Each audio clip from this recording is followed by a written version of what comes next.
En 1909, le commerçant de tissus Jean-Adolphe Claude fait construire une grande maison d'habitation et de commerce avec façade de style néo-gothique au 57 rue de l'Alzette.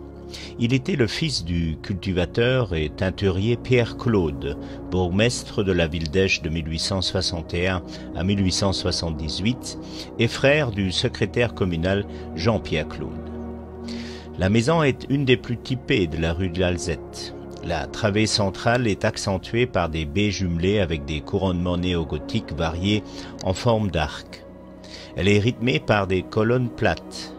Les lucarnes à fronton pignant et les embrasures des fenêtres sont richement décorées.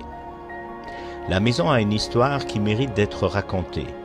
Au rez-de-chaussée, il y avait le magasin de tissus Claude, maison de blanc, gros et demi-gros, et à partir de 1930, jusque dans les années 2000, le magasin de chaussures de la marque tchèque Bata.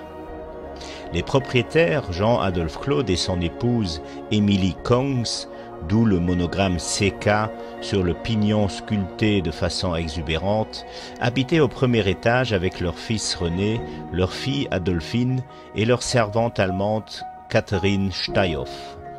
Au deuxième étage, logé dans les années 1930, la famille Cerf.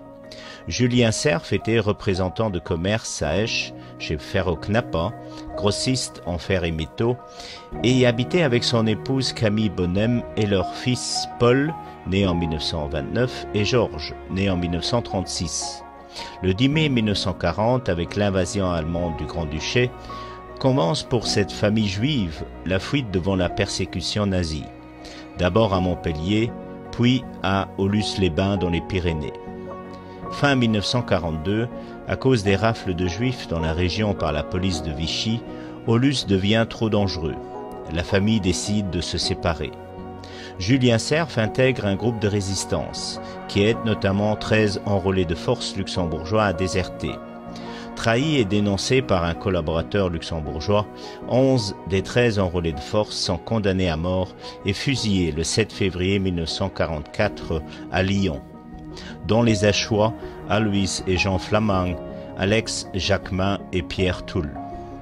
Julien Cerf est arrêté également et, en tant que juif, déporté de Drancy à Auschwitz, où il est assassiné le 7 avril 1944.